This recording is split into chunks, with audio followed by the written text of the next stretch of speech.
Meeting कर रहे हैं, क्या कहना है आपका? देखिए, चौथी लहर की संभावनाएं बढ़ रही है, चिंता का विषय है। और यूएस में जनवरी में आया, यूरोप में आया है, जिस तरह से केसेज की बढ़ोतरी हो रही है। ठीक है, अमेरिका की आबादी बहुत कम है, लेकिन वहाँ 70-80 हज़ार केसेज हैं। लेकिन अगर ये चिंता का विषय है तो प्रधानमंत्री जी जिस तरह से पहल करके, पहले भी चाहे पहली लहर हो, दूसरी लहर हो, चाहे वो डेल्टा वेरिएंट हो, ओमिक्रॉन हो, हर में हमेशा देश के मुख्यमंत्रियों को साथ लेकर के चले। और उसका परिणाम है कि न केवल आज 86.7% लोगों को दोनों डोज का वैक्सीनेशन हो चुका है, जिससे कि एंटीबॉडी हमारे यहाँ काफ़ी बढ़ गई है। और इसीलिए आपने देखा होगा ओमिक्रॉन का असर इतना नहीं पड़ा। लेकिन इसके बावजूद चौथी लहर की संभावनाओं को देखते हुए आज प्रधानमंत्री सभी मुख्यमंत्रियों के साथ बैठक कर रहे हैं। तो स्वाभाविक है कि इस चौथी लहर की संभावनाओं से क्या क्या इसके उपाय किए जाएं, किस तरह की सावधानियां हों, बूस्टर डोज या बच्चों के वैक्सीनेशन के अभियान को किस तरह से हम इसको लक्ष्य को पूरा करें, जिससे कि हम उस संभावित खतरे से अपने देश के लोगों को बचा सकें। सर, इसके बाद कुछ से पहले जगह जगह पर, कई जगह पर धार्मिक यात्राओं पर स्टोन पेल्टिंग की घटनाएं हुई, सांप्रदायिक सद्भाव बिगड़ा। दिग्विजय सिंह का कहना है कि कुछ ऐसी रिपोर्ट्स आ रही हैं, उन्होंने कहा है कि मैं वेरीफाई नहीं कर रहा हूं, लेकिन ये रिपोर्ट्स मेरे पास हैं कि भारतीय जनता पार्टी के ही कुछ नेता जो है गरीब मुसलमान बच्चों को पैसे दे रहे हैं कि वो स्टोन पेल्टिंग करें।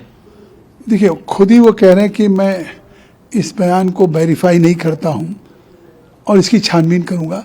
तो फिर इस तरह के गैर जिम्मेदाराना बयान देना, आखिर देश में कौन सा नफरत पैदा करना चाहते हैं? और इनके बयान को कोई गंभीरता से भी नहीं लेता, और ये काफ़ी हैं सेल्फ गोल करने के लिए अपनी पार्टी के लिए।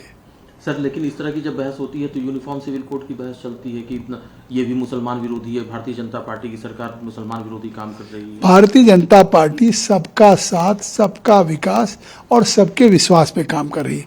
आपने देखा होगा नरेंद्र मोदी जी जो भी केंद्र की योजनाएं हों, उन योजनाओं में सबको लाभ मिला है, सबकी भागीदारी सुनिश्चित हुई है। तो आज इस तरह के सवाल को उठाना, केवल विपक्ष के पास कोई जनाधार नहीं रह गया है, और इसलिए सवाल उठा रही है। सर, लेकिन एक चिट्ठी की बात ने 108 की संख्या है, उन्होंने प्रधानमंत्री जी को चिट्ठी लिखी है और उन्होंने अपनी चिंता जाहिर की है कि हेट स्पीच जो है वो देश में बढ़ रहा है और ये खत्म होना चाहिए। उसमें कई सारे नाम हैं, जी.के. पिल्लई हैं, नजीब जंग है, शिवशंकर मेनन है, इस तरह के कई नाम है उसमें। ये ब्यूरोक्रेट्स चिट्ठी लिख रहे हैं। देखिए, समय समय पे ब्यूरोक्रेट्स इस तरह की चिट्ठियां लिख रहे हैं। क्या आपने नहीं महसूस किया कि प्रधानमंत्री जी ने जिस तरीके से देश में सांप्रदायिक सौहार्द कायम किया, देश के विकास के लिए जिस तरह से सभी राज्यों के मुख्यमंत्रियों को विश्वास में लिया, जिस तरह से सारी योजनाओं में राज्यों को भागीदार बनाया, आज कश्मीर, लेह लद्दाख को भी, जम्मू को भी 370-35 से समाप्त करके केंद्र की सारी योजनाओं का लाभ मिलना शुरू किया। वहाँ पे दलितों को आरक्षण का लाभ मिल रहा है, आवास से लेकर के सम्मान निधि मिल रहा है। बंगाल में भी ममता बनर्जी को चिट्ठी लिख लिख करके किया है।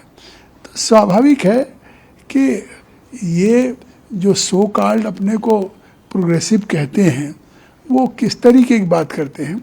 लेकिन जब आज जिस तरह से